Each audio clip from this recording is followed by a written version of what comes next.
Desde la época isabelina pasando por Darwin hasta Galton, se ha discutido hasta qué punto las personas somos los responsables de determinar nuestra forma de ser y nuestra forma de actuar.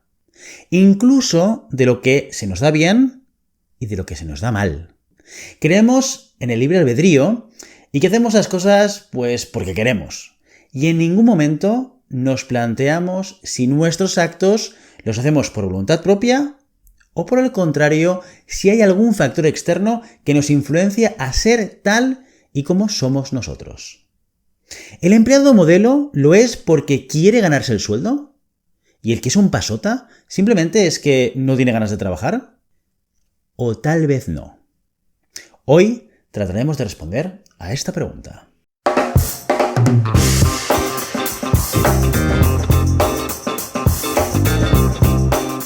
En las ciencias del comportamiento existe un debate conocido como Nature versus Nurture o también como naturaleza versus crianza. Y es que para muchos expertos de psicología, nuestro comportamiento está basado en un 50% genes y un 50% ambiente. De hecho, algunos autores han sido muy forofos de los genes.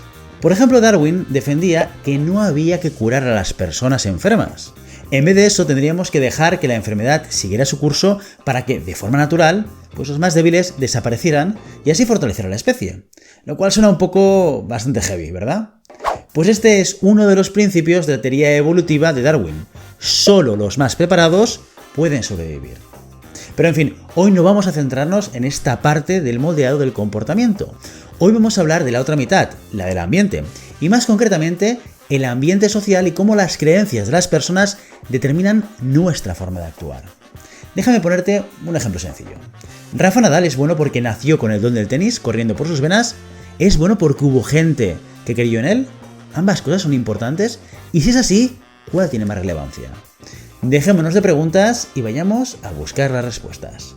Toca subirse al DeLorean. Estamos en 1963, época de hippies, carrera espacial y guerra en el Vietnam. También es el año en el que Robert Rosenthal es profesor e investigador de psicología en la Universidad de Harvard, interesado en conocer cómo las personas se influyen entre sí. Vaya, qué casualidad, igual que nosotros. Bien, específicamente estaba intrigado en averiguar cómo las expectativas modulan el comportamiento de la gente. Y como científico que es, le picaba la curiosidad acerca del famoso sesgo del investigador. Este sesgo explica que los investigadores ejercen una influencia inconsciente en los sujetos experimentales de sus estudios, haciendo que los resultados se vean alterados. Como por ejemplo, cuando sin querer comunican a los sujetos lo que se espera descubrir, provocando que estos modifiquen su conducta para dar los resultados que el investigador necesita obtener. Aunque este sesgo era y sigue siendo muy conocido y discutido entre la comunidad científica, nunca había sido probado. Así que Rosenthal pensó que alguien tenía que hacerlo. Ni corto ni perezoso, diseñó un experimento para comprobar si efectivamente las expectativas y creencias de las personas podían modificar la conducta.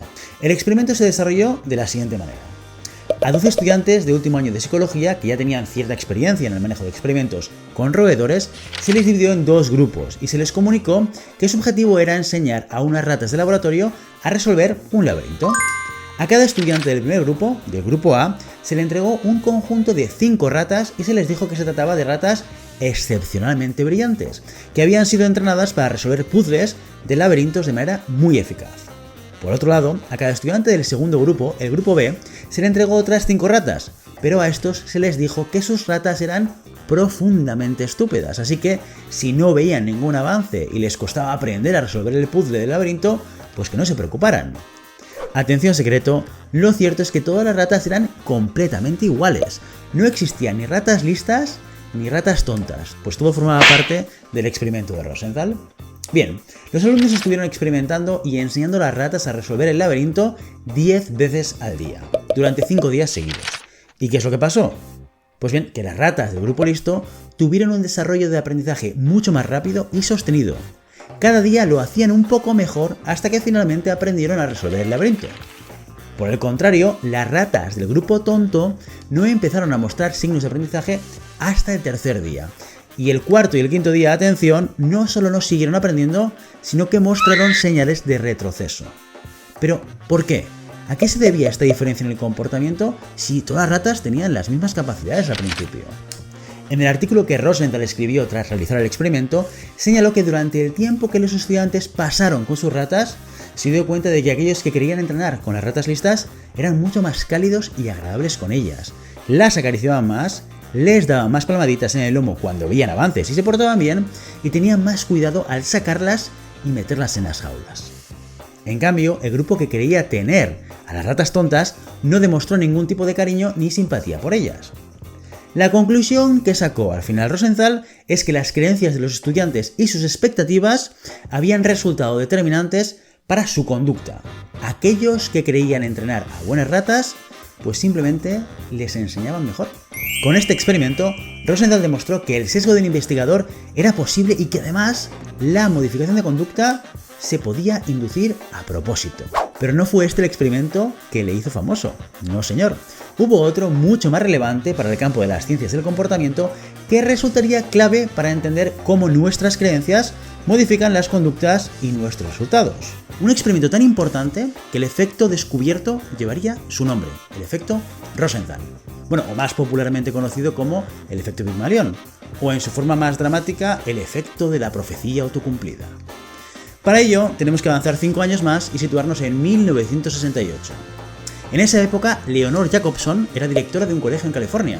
Estaba muy interesada en conocer cómo la influencia de los profesores afectaba el rendimiento de sus alumnos y buscando información se topó con los estudios de Rosenthal. Quedó tan alucinada que no dudó en ponerse en contacto con él.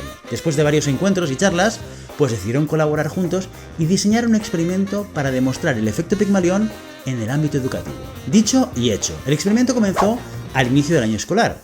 Al principio del curso se les administró a los niños un test de inteligencia no verbal y se les comunicó a los profesores que este test predecía la capacidad intelectual de los alumnos. Una vez realizado el test, ambos investigadores seleccionaron una muestra al azar del 20% de alumnos de cada clase, y Rosenthal se inventó un informe falso sobre ellos para explicar a los profes pues que este grupo tenía un alto potencial intelectual. Este selecto grupo sería el grupo experimental. Del 80% restante, no se dijo absolutamente nada, y este sería pues el grupo de control. A partir de aquí, los profesores y los alumnos no tenían que hacer nada más que simplemente dedicarse a lo suyo y esperar a fin de curso mientras Rosenthal y Jacobson observaban qué es lo que pasaba. Una vez que las clases llegaron a su fin, se les volvió a pasar el mismo test que hicieron al principio. ¿Y cuál fue el resultado? Pues bien, el grupo experimental, aquel pequeño grupo de alumnos seleccionados al azar y que se dijo que tenían altas capacidades intelectuales, mejoró muchísimo los resultados del test en comparación a los alumnos del grupo de control. Recordemos que esos niños no tenían altas capacidades, eran iguales que el resto de sus compañeros. Entonces, ¿qué es lo que hizo que sus puntuaciones fueran mejores? Bueno, durante el tiempo que Rosenthal y Jacobson estuvieron observando, se dieron cuenta de 4 aspectos clave. El primero es que los profesores creaban con los alumnos que querían aventajados un clima mucho más cálido. Eran más simpáticos, sonreían más y el tono de voz pues era más dulce.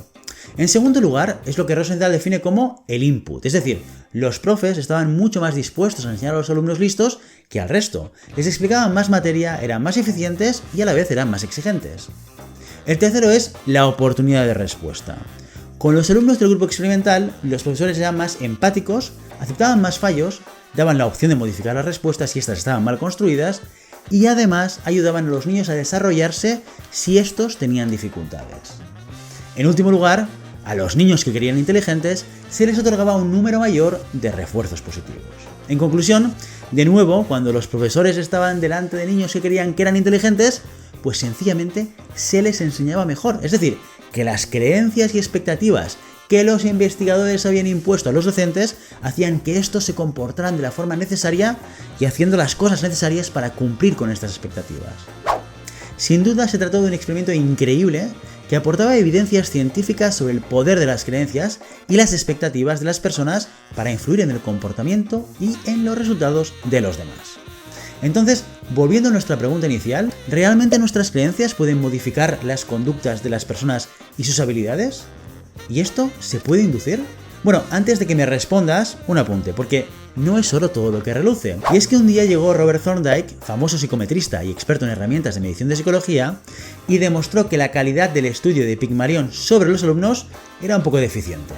De hecho, aseguró que los instrumentos que se utilizaron para medir la inteligencia eran defectuosos y por lo tanto los hallazgos que encontraron no tenían ni valor ni evidencia empírica. Y de hecho no fue el único que desacreditó a Rosenthal.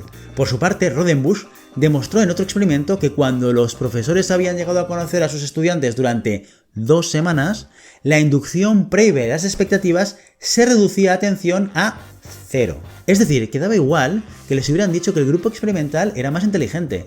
Tras 2 semanas con ellos, se habían dado cuenta de que no era así.